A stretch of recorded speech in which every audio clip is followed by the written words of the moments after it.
Last video में देखा था एक्सेप्शन हैंडलिंग।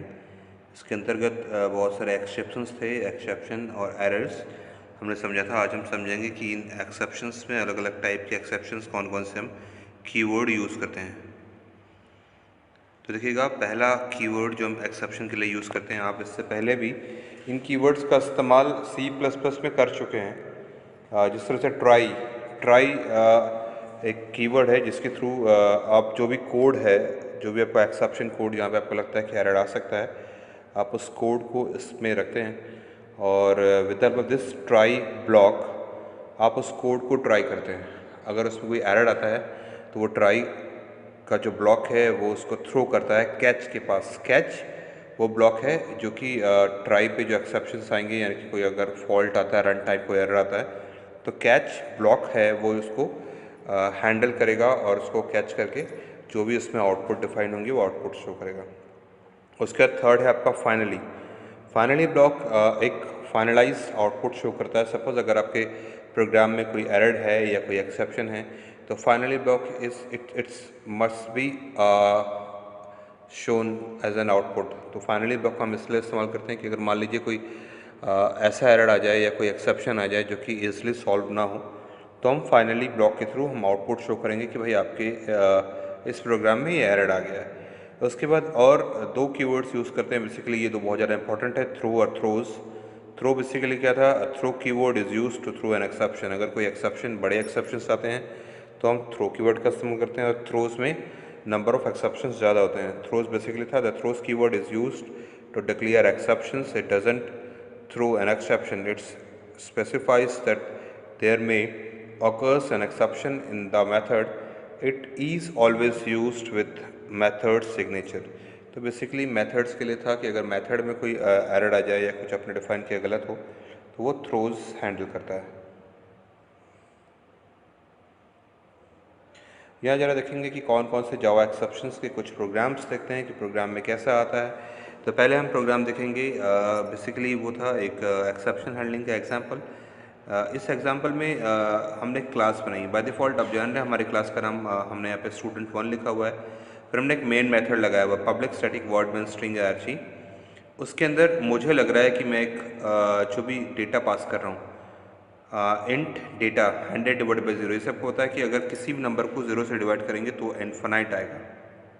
क्या आएगा वो? इन्फिनाइट आएगा। तो मैं जस्ट एग्जांपल के लिए इसका ले रहा हूँ आपके सामने, जो हम जो प्रोग्राम ले रहे हैं जस्ट एग्जांपल एक्सेप्शन का, कि हमारे इस प्रोग्राम में एक एरर एक्सेप्शन आएगा कि जो भी नंबर 0 से डिवाइड होगा तो उसमें कुछ एरर्स आएंगे। तो उसके लिए हमने ये एग्जांपल लिया हुआ है। तो जैसे ही मुझे पता है कि इस डेटा टाइप में जो मैं वैल्यू पास कर रहा हूँ उसमें एक एक्सेप्शन यानी कि एक स्पेशल केस रिक्वायर्ड होगा, तो मैं इसको ट्राई ब्लॉक के अंदर, देखिएगा मैंने ट्राई ब्लॉक यूज़ किया ट्राई कीवर्ड के साथ। फिर ब्रैकेट के अंदर हमने लिख दिया इंट डेटा 100 डिवाइड बाई 0, जो कि मुझे पता है कि एक स्पेशल केस है। और देखिएगा जिस तरह से मैंने आपको बताया कि ट्राई जो होता है वहाँ पे आप एक्सेप्शन कोड उसके बीच में रखते हैं, और ट्राई का जो ब्लॉक है वो जाके थ्रो करता है अपने पूरे एक्सेप्शंस को कैच ब्लॉक के पास। तो कैच ब्लॉक में देखिएगा बेसिकली ये मैथमेटिक्स अर्थमेटिक्स से रिलेटेड है, 100 डिवाइड बाई 0, इसलिए वहाँ पर हम यूज़ कर रहे हैं अर्थमेटिक एक्सेप्शन। आप देखिएगा वहाँ पे स्मॉल ई लिखा हुआ है। बेसिकली ई क्या है?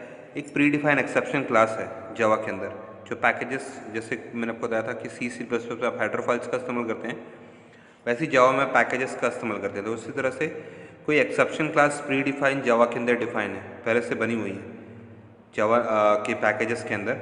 वहाँ पे अर्थमेटिक एक्सेप्शन नाम से पहले से क्लास बनी हुई है।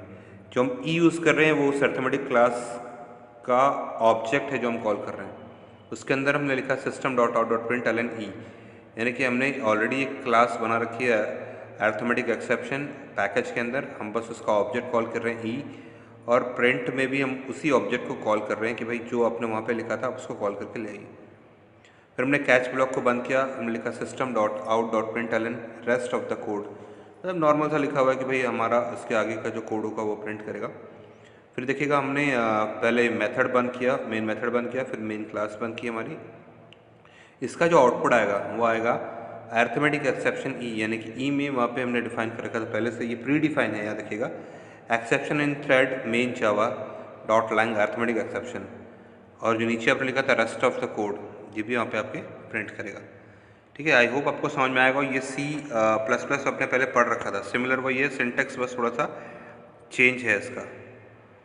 देखिएगा फाइनली ब्लॉक, जैसे कि मैंने आपको बताया कि फाइनली ब्लॉक जावा में इंपॉर्टेंट रखता है। Basically Java finally block is a block that is used to execute important code such as closing connections, stream, etc. Java finally block is always executed whether exception is handled or not. Java finally blocks follows try or catch block. Usage of Java finally. Let's see the different cases where Java finally block can be used. Case 1. Let's see the Java finally examples where exception doesn't occurs. हमने एक अभी इसके बाद एक example देखेंगे कि finally block कैसे काम करता है। यहाँ देखिएगा एक हमने एग्जांपल यूज़ किया है जिसमें हमने फाइनली ब्लॉक का इस्तेमाल किया है। यहाँ देखिएगा हमने एक क्लास बनाई है। बेसिकली हमने क्लास का नाम हमेशा डिपेंड करता है कि हम कौन सा नोमेनक्लेचर का फॉलो कर रहे हैं, क्योंकि ये हमने फाइनली कीवर्ड को शो करने के लिए कहा एग्जांपल बना रहे, इसलिए हमने इस क्लास का नाम रखा टेस्ट फाइनली ब्लॉक। उसके अंदर हमने मेन मेथड बनाया public static void main string args. उसके अंदर हमने ट्राई ब्लॉक रखा। ट्राई ब्लॉक के अंदर देखिएगा प्रीवियस वाले में हमने डेटा रखा था 100/0, यहाँ पर हमने रखा 25/5। 25/5 जो कि प्योर वैल्यू आएगी, इसमें कोई एरर नहीं आएगा, फिर भी हमने एक रखा हुआ है। उसके अंदर system.out.println दिया हमने क्या, डेटा, जो भी डेटा था वो प्रिंट करेगा वहाँ पे, जो भी यहाँ पे आके सेव होगा। फिर हमने कैच ब्लॉक रखा। कैच ब्लॉक में रखा नल पॉइंटर एक्सेप्शन, अगर कोई एरर आता है तो बाय डिफ़ॉल्ट इसमें कोई एरर नहीं आएगा। और लास्ट में हमने लिखा finally block. Finally block means अगर आपके कोड में कोई भी एरर या कोई एक्सेप्शन आता है तो ये ब्लॉक यानी कि ये लाइन एग्जीक्यूट हो गई finally. system.out.println finally block is always executed. फिर हमने फाइनली ब्लॉक को बंद किया, system.out.println लिखा, वहाँ पे लिखा रेस्ट ऑफ द कोड। जब हमने बाद में हमारा मेन मेथड बंद किया और मेन क्लास बंद किया, जब हम इसको रन कराएंगे तो इसका आउटपुट आएगा। देखिएगा क्योंकि इसमें कोई भी एक्सेप्शन नहीं होगी, 25 5 से इजीली डिवाइड हो जाता है, इसलिए यहाँ पे कोई भी एक्सेप्शन नहीं आएगा। इसलिए यहाँ पे कोई भी कैच में कोई भी वैल्यू थ्रो नहीं होगी। बट यहाँ पे देखिएगा फाइनली ब्लॉक जो था अगर आपने मेंशन किया है तो वो एग्जीक्यूट होगा ही, तो इसलिए देखिएगा फाइनली ब्लॉक यहाँ पे एग्जीक्यूट होगा और आउटपुट आएगा finally block is always executed, और रेस्ट ऑफ द कोड तो आउटपुट आएगा ही आएगा। क्लियर है? चलते हैं नेक्स्ट टॉपिक पे, वो था थ्रो कीवर्ड। अब देखिए इस तरह से थ्रो वर्ड आपने सुना हुआ है, बेसिकली थ्रो का मतलब होता है फेंकना, आप कुछ चीज़ फेंक रहे हैं, तो उसी तरह से इस कीवर्ड का इस्तेमाल किया जाता है। The Java throw keyword is used to explicit throw an exception. We can throw either checked or unchecked exception in Java. By throw keyword, the throw keyword is manually used to throw custom exceptions. We will see custom exceptions later. The syntax of Java throw keyword is given below. Throw exception, let's see the example of throw. IO exception. IO stands for input output exception. Throw new IO exception, sorry device error. ये basically था क्या, throw keyword का, आप कुछ चीज़ execute करना चाह रहे हैं और वहाँ पे वो वैल्यू अगर वो कोई भी पेरिफेरल डिवाइस से अटैच नहीं है तो वो थ्रो कीवर्ड्स के थ्रू एक्सेस किया जाता है। चलिए एक एग्जांपल देखते हैं थ्रो कीवर्ड का। यहाँ पे दिया हुआ if age is less than 18 we are throwing the arithmetic exception, otherwise print a message welcome to vote. यहाँ पे हमने वोटिंग के लिए एक एक्सेप्शन ले रखा है। यूज़र डिफाइन है, यूज़र जो भी वैल्यू देगा उसको हम एज से कंपेयर करेंगे। अगर वो 18 से बड़ी वैल्यू देगा तो हम बोलेंगे कोई एरर नहीं है, आप वोट दे सकते हैं। अगर 18 से कम वैल्यू देगा तो हम उसको एक थ्रो के थ्रू एक्सेप्शन में भेजेंगे कि नॉट वैलिड। जरा एक एग्जांपल देखते हैं जिस तरह से मैंने आपको बताया नोमेनक्लेचर हम यूज़ कर रहे हैं। यहाँ पे हम थ्रो कीवर्ड के बारे में बता रहे हैं, इसलिए हमने रखा पब्लिक क्लास, क्लास का नाम रखा टेस्ट थ्रो 1। फिर हमने यहाँ पे देखिएगा यहाँ पे हमने कुछ वेरिएबल्स डिफाइन किए, पहले से ही वेरिएबल डिफाइन कर दिया। स्टैटिक वॉइड वैलिडेट, ये एक हमने मेथड बनाया है, क्या नाम मेथड का नाम बनाया, स्टैटिक वॉइड वैलिडेट। वहाँ पे स्टैटिक कीवर्ड का इस्तेमाल किया कि बिना इस्तेमाल इसलिए किया क्योंकि हम बिना ऑब्जेक्ट के को कॉल कर सकें। इंट एज जो था मेरा पैरामीटर पासिंग था, उसके अंदर हमने कंडीशन लगाई if age is less than 18 throw new arithmetic exception not valid, else system.out.println welcome to vote.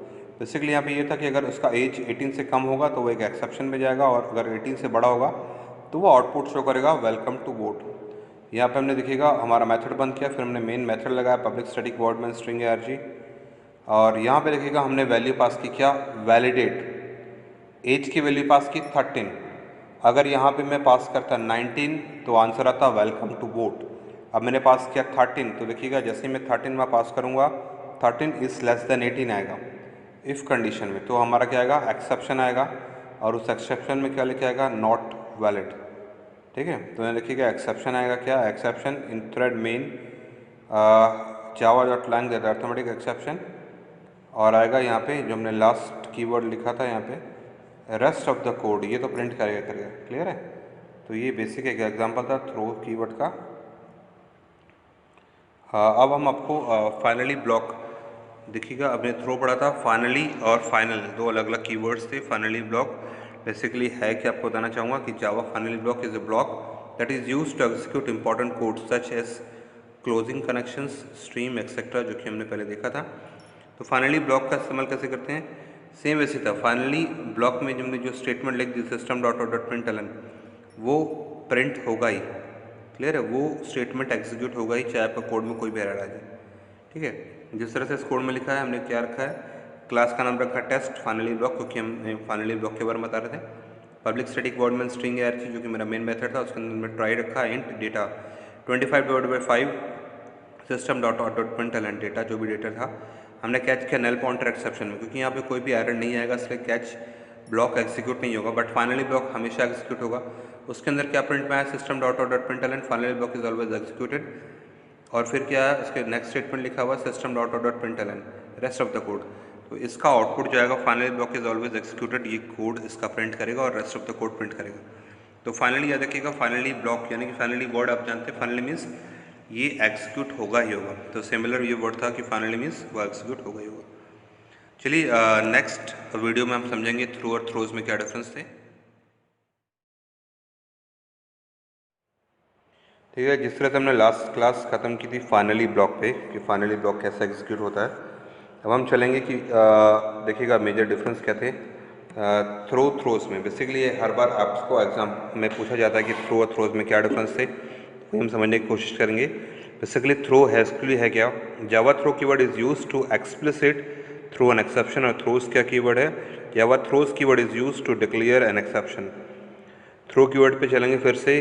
Second उसका डिफरेंस था checked exception can't be propagated using throw only, checked exception can be propagated with throws.